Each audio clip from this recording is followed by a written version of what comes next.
Welcome back to The Extract. I'm Kyle Meyer, and next to me, we have, just another day at the office. Got some royalty with us. Barons. Are Barons royal? Yes. Yeah, they are, right? Okay, I just wanted to yeah. double check, because, from country to country in Europe, I wasn't sure, So next to me is the Barone Marco Ricasoli-Firidolfi. My God, so long, yes. That's a long name, dude. Yeah. But Mark is fine. Right, Mark's Yes, fine, yes, Marco's fine. Yes. By the way, it's a strong name. Yeah. It's let's say, especially in Tuscany, it's in the wine field. It's a Pretty strong It's name. pretty strong, yes, yeah. So, Mark's day job is running one of the greatest estates in Chianti Classico. Yeah. Rocca di Montegrossi has been a personal favorite of mine, for at least a couple decades. Since my earlier days in the industry, since the early '90s. And what I want to talk to Marco about today is the uniqueness of your property. There's a couple things about your property that to me are very unique. First of all, its location. Can you talk a little bit about because Chianti Classico is spread into multiple what they call zones, even though you wouldn't know it per se. And Chianti Classico, of course, as we know, is different than just Chianti. Yeah. Yeah, this ain't just Chianti. This is really a very important point. Yes, Yeah. all the time, I always have to ask to people, please, really, when we talk about Chianti Classico, make the effort to say Classico. It's at the end, it's not really such a long word. It's not like Ricasoli-Firidolfi, Marco Ricasoli-Firidolfi. It's just Classico.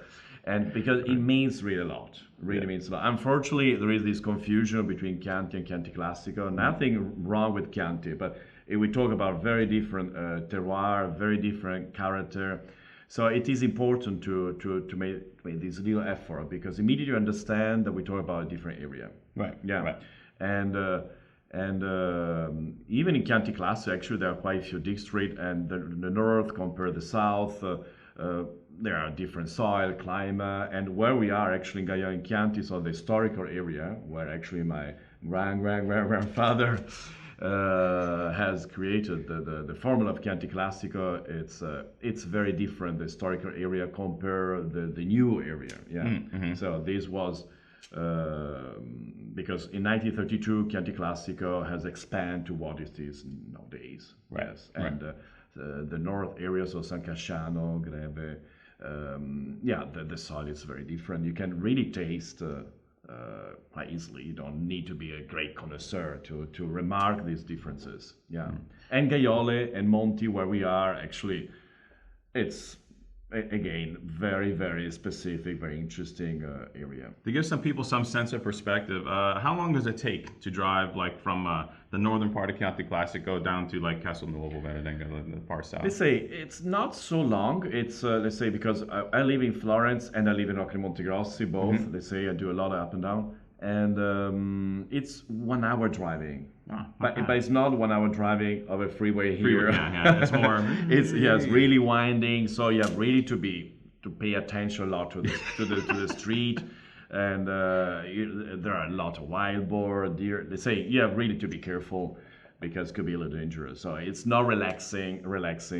It's beautiful, but you have really to keep your eyes extremely open. Watch out! He's killed! Don't blame me, Charlie. I can't see. By the time you get to Monti, you need a drink. Exactly. When you're in Monti, you're allowed to drink. Yes, exactly. So we kind of have it situated where you're located. Yes. Now you're located in a very particular area within Gaiole, right? Yeah. Within Gaiole, Yeah. there's these little subzones. You're in Monti. Yeah. And what is so darn special about Monti as an area? It's very, very special.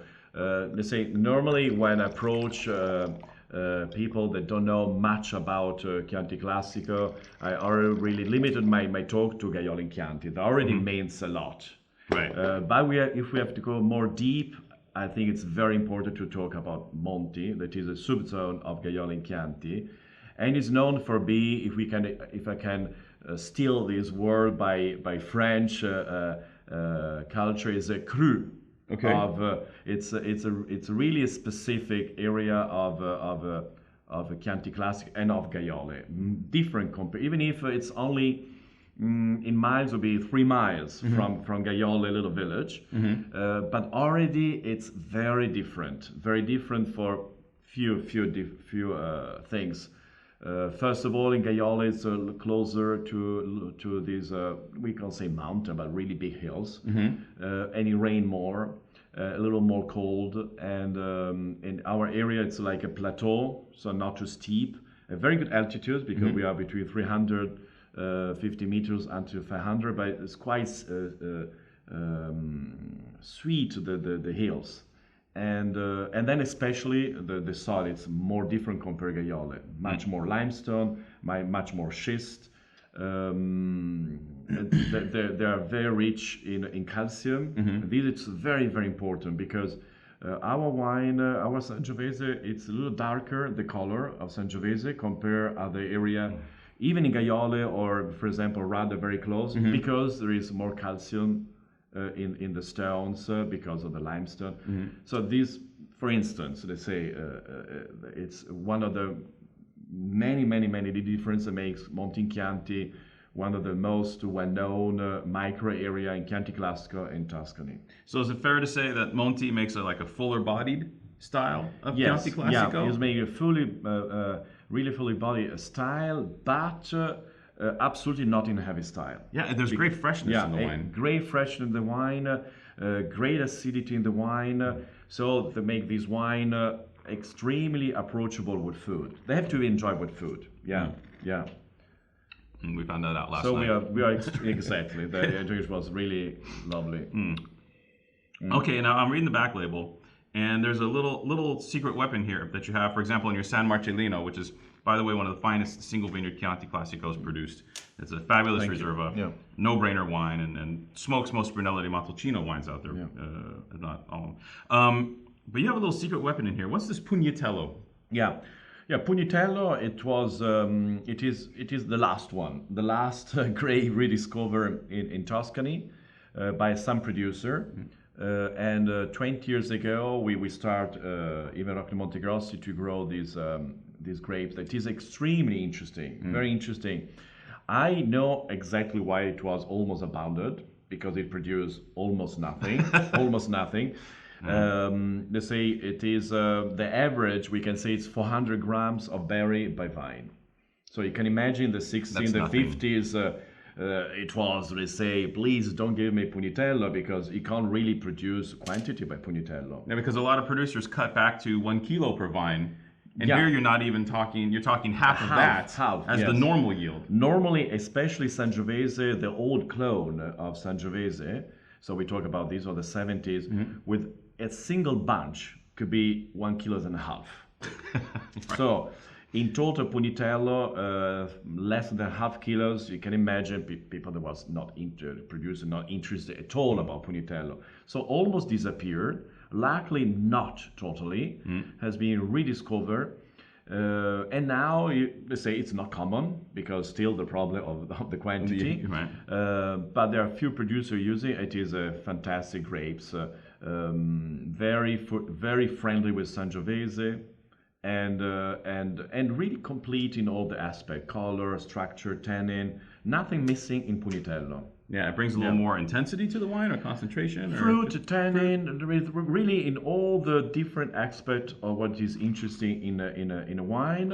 And but this is very important. It's very has a very friendly approach with Sangiovese, because there are a lot of grapes actually has interesting aspect in terms of tannin, fruit, structure, wherever, So many producers, for example, use Merlot or Cabernet to blend with the Sangiovese. But let's say, to me, those grapes they match well, but at the same time they hide Sangiovese. Yeah. So Pugnatello, it doesn't. In any case, it's only a 5-7%, so it's not a big quantity. But still, it will be a Merlot Cabernet. You can feel a touch of diverse flavors and taste that I really don't want from my Chianti Classico. To be. Yeah. All right. We have a couple minutes left, Marco. I want to talk real quick before we bail out. A lot of people talk about aging with Chianti. How long do I age it? How long do I not? Yeah. For a regular Chianti Classico, particularly yours, I would say, how long would you age it before you think it's ready? And then for your reserve wine, how long would you typically age it? Let's say the flagship Chianti Classico I prefer to call because I don't like what producers say basic or normale. I think really terrible. I don't like to produce a normale wine. Yeah, right. And actually it's a very important wine to me. We try to do a very interesting flagship Chianti Classico. It's a wine that has a very long potential aging, not like San Marcellino, but 10 years. Easily, there's 10 years. Yeah. The problem is that most people that never age this wine.